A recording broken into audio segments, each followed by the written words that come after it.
साथ संगत, बहुत शुभ घड़ी है, सत्संग की पावन बेला है। हम और आप इस पावन दिन में बैठकर अपने गुरु को याद कर रहे हैं। हमारे इस मनुष्य जीवन की सार्थकता कैसे होगी, हम अपने मनुष्य जीवन को कैसे सार्थक करेंगे, इसके लिए संतों ने, महापुरुषों ने, प्रभु प्राप्त योगियों ने इस संसार में आकर के हमें तरह तरह के साधनों से जोड़ा है। एक संत का साधन समय और परिस्थिति के अनुकूल हमारे जीवन में हमें उस प्रभु से जोड़ने के लिए हम कैसे जीवन में काम करेंगे, इसके लिए हमेशा बदलता रहता है। महाराज जी कहा करते थे,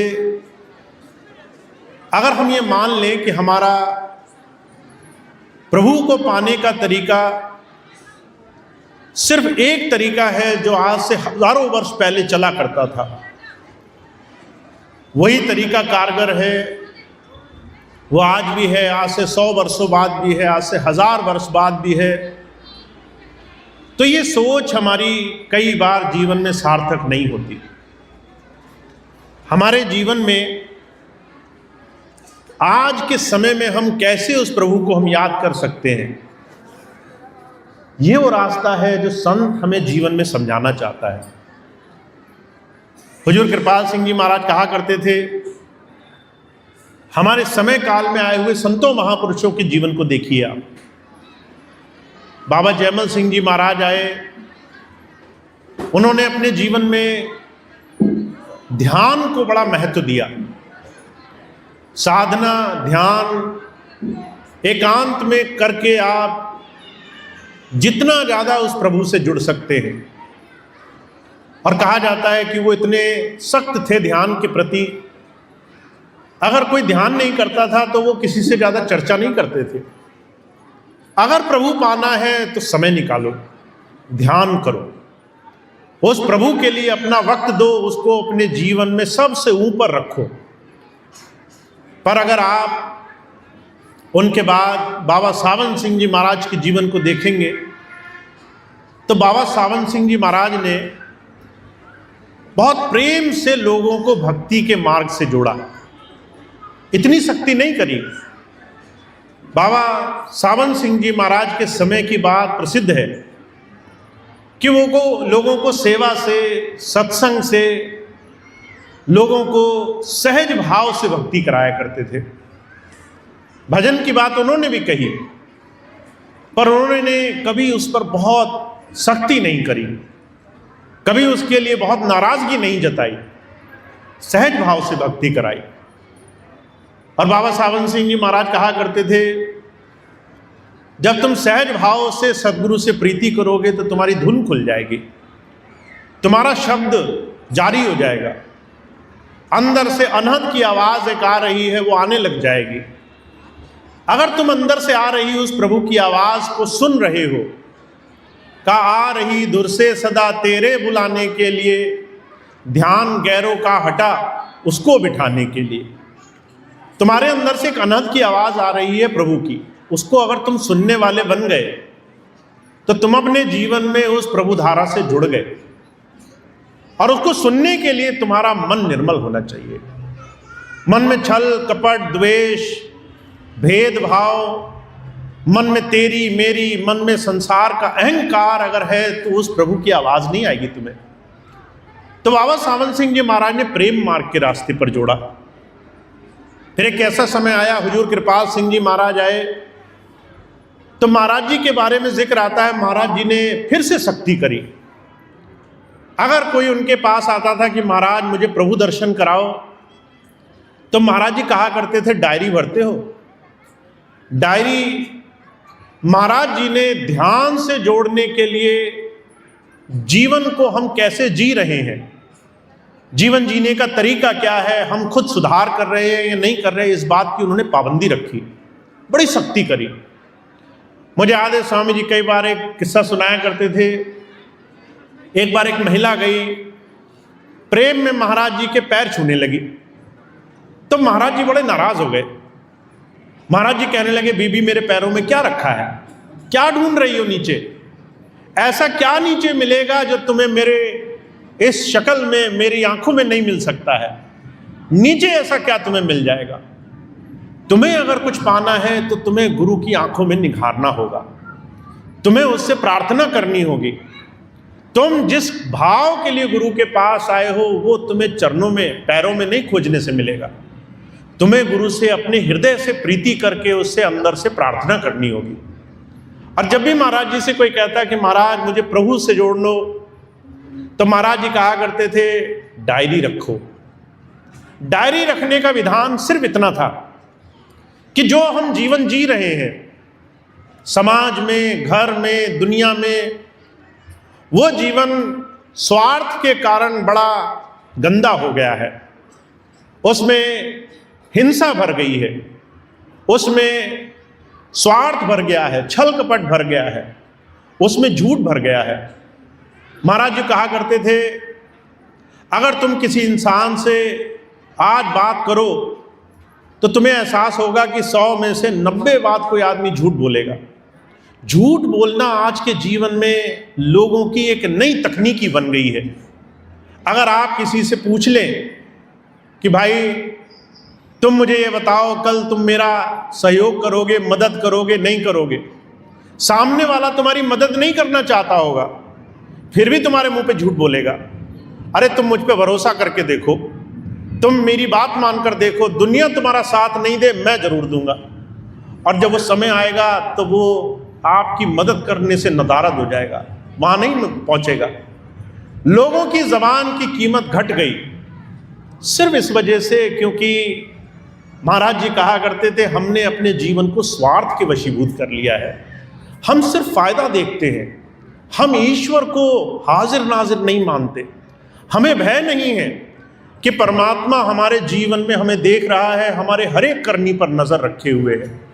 इसलिए कबीर साहब एक बात कहा करते थे, आज से 600 वर्ष पहले कहा करते थे कि हमारे जीवन में अगर हमें उस परमात्मा का भय नहीं है, अगर हमने उस प्रभु की नज़र को, उसको हाजिर नाजिर मानकर अपने आप से भय नहीं खाना शुरू किया, तो जीवन में आप चाहे कितने ही बड़े क्यों ना हो, आप जीवन में परमार्थ पद को नहीं प्राप्त कर सकते हैं। आपको इस बात का भय होना चाहिए कि आप जीवन में जो कर रहे हो, अगर सिर्फ फायदे के लिए सोच रहे हो तो दुनिया तुम्हें किसी नज़र से देखे, ईश्वर तुम्हें तुम्हारे कर्मों के आधार पे ही तुम्हें आगे ले जाने के रास्ते सौंपेगा। इसलिए हुजूर कृपाल सिंह जी महाराज ने बड़ा सख्ती करी, हुजूर जयमल सिंह जी महाराज ने सख्ती करी, सावन सिंह जी महाराज ने समय के हिसाब से नरमाई रखी, फिर जयमल सिंह जी महाराज ने, फिर कृपाल सिंह जी महाराज ने सख्ती करी कि तुम्हें अपने जीवन को सुधारना होगा। फिर हमारे स्वामी जी महाराज आए तो स्वामी जी महाराज ने बड़ा प्रेम लुटाया। जो भी उनके पास जाता था तो स्वामी जी कभी भी भजन करने पर कोई अगर नहीं कर पाता तो बहुत नरमाई रखते थे। मैंने कई बार सुना, आपने भी सुना होगा, अगर कोई कहता है स्वामी जी भजन नहीं हो रहा है मुझसे, तो स्वामी जी कहते थे तुम मत करो, मैं कर लूँगा। स्वामी जी से कोई कहता है स्वामी जी मैं आपको याद नहीं कर पाता हूँ, स्वामी जी कहते थे कोई बात नहीं, इधर उधर जैसे हो सके 5 बार ही सही नाम ले लिया करो, सुबह सुबह उठकर ही 5 बार नाम ले लिया करो। ऐसे सरल साधन स्वामी जी ने रखे। संत आता है हमारे जीवन को जानता है, जिस तरह का हम सामाजिक जीवन जी रहे हैं, इसमें सांसारिक अच्छाई बुराई लेन देन सब कुछ भरा हुआ है, पर ऐसे में हम कैसे आज उस प्रभु को याद करेंगे, ये बात अगर हम समय के अनुरूप जीवन में नहीं धारण करते तो जीवन में हम पुरानी पद्धतियों से लाभ नहीं उठा सकते। हुजूर कहा करते थे, इस प्रथा को संतों ने सनातन कहा है। ये प्रथा कि आपकी भक्ति का मार्ग टूटे नहीं, इस भक्ति के मार्ग में कोई अवरोध ना आए। अब इस बात को अभी कुछ दिन पहले मेरा बड़ा सुंदर संवाद हुआ। एक बहुत बड़े ज्ञानी महात्मा आए, उन्होंने एक बात को कहा, उन्होंने कहा अगर तुम यहां से दिल्ली जाने लगे, रास्ते में एक जगह जाम लग गया जाम में तुम्हें रुकना पड़ गया, तो तुम्हारी यात्रा सतत नहीं रही। तुम किसी दिशा में चल रहे हो, कहीं रुकावट आए और तुम इस मोह में रह गए कि मैं अपनी गाड़ी नहीं छोड़ूंगा, मैं तो अपनी ही गाड़ी से दिल्ली जाऊंगा। जाम अगर 10 घंटे का लग गया तो तुम्हारी यात्रा खंडित हो गई, टूट गई। तुम वहीं पर जो है खड़े रह गए एक जगह 10 घंटे के लिए। अगर तुम्हें सतत करना है, अगर तुम्हें शाश्वत करना है, अगर तुम्हें सनातन अपने जीवन में रास्ता अपनाना है कि तुम्हारा जीवन खंडित ना हो, तो तुम्हें अपनी गाड़ी का मोह छोड़ देना पड़ेगा। तुम्हें अपना रास्ता थोड़ा सा बदल देना पड़ेगा।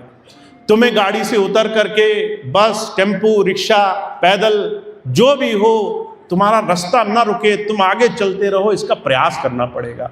अगर तुमने ये प्रयास कर लिया, गाड़ी का मोह छोड़ दिया, जाम में नहीं फंसे रहे, आगे जाने के दूसरे रास्ते ढूंढ लिए, तो तुम्हारा प्रयास सनातन हो गया।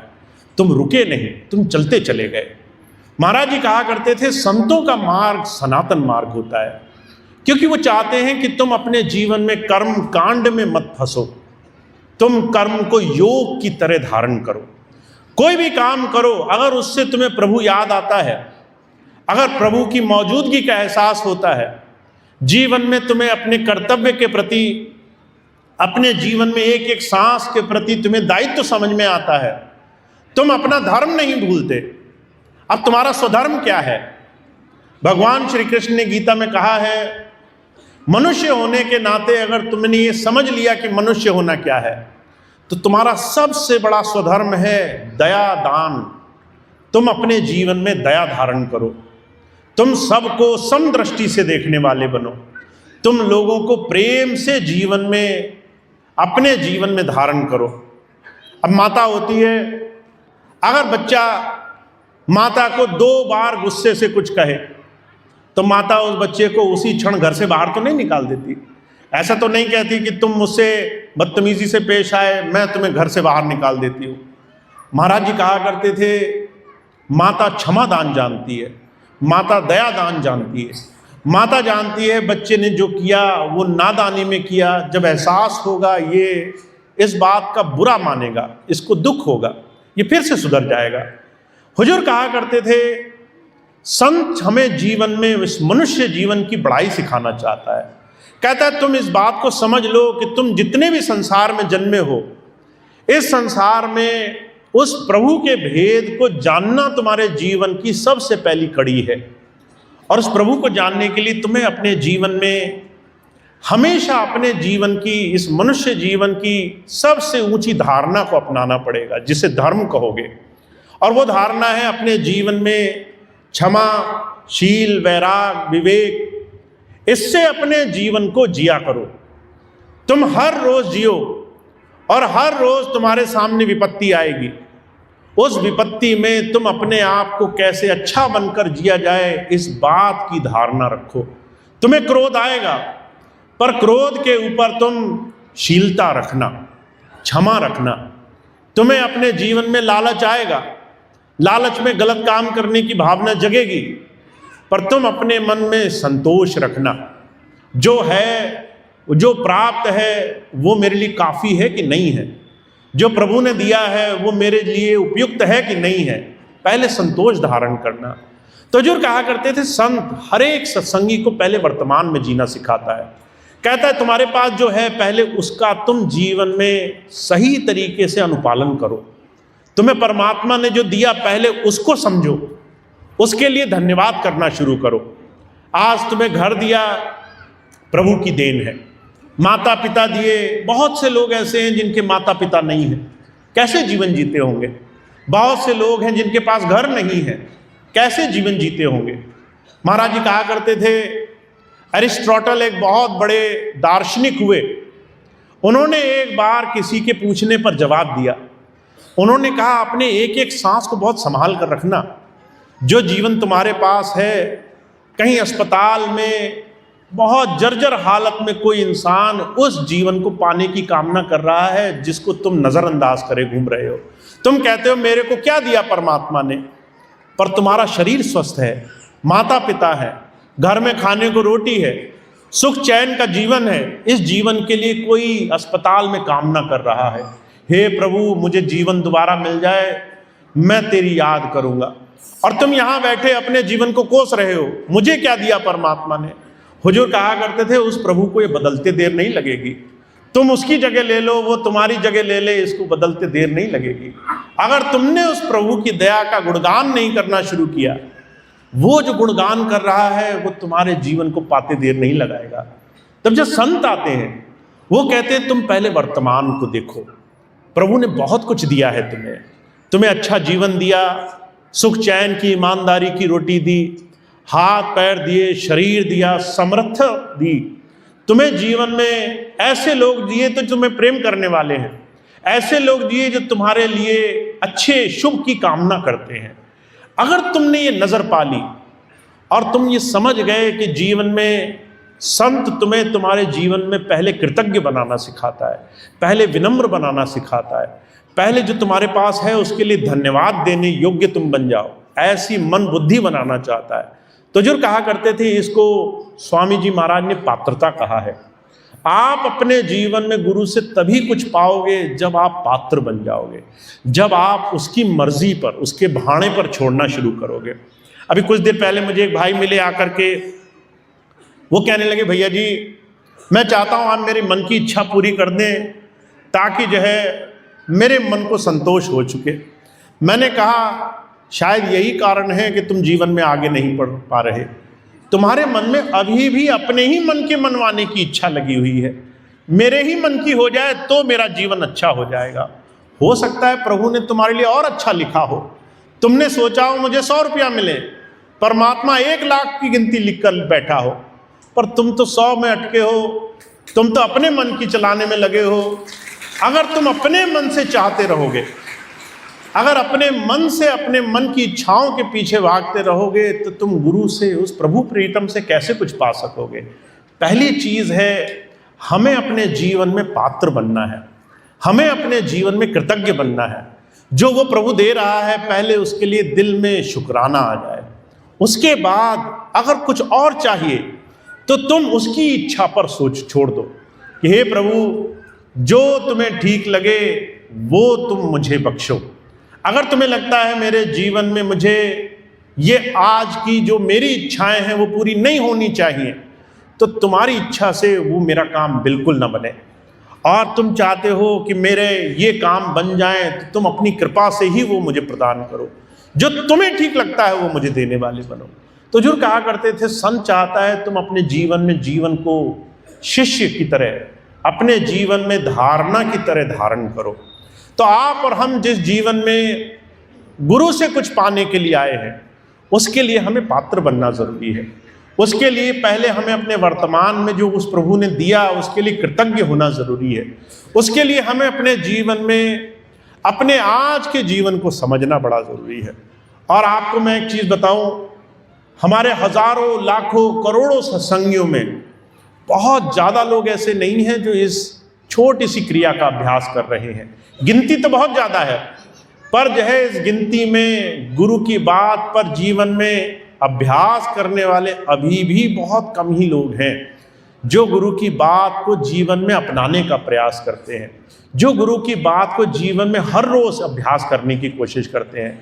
आपको लगता होगा कि हमने सत्संग सुना तो हमने गुरु की बात पर चलने का महामंत्र ले लिया, पर सच्चाई ये है सत्संग हमारे कानों में पड़ा है अभी, पर हमारे हृदय, हमारे आचरण, हमारे जीवन में वो उतरने लग जाए, इसके लिए हमें अभ्यास करना पड़ेगा, इसके लिए संकल्प लेना पड़ेगा, इसके लिए मन में धारणा धारण करनी पड़ेगी कि कैसे हम गुरु की बात को जीवन में अपना सकें।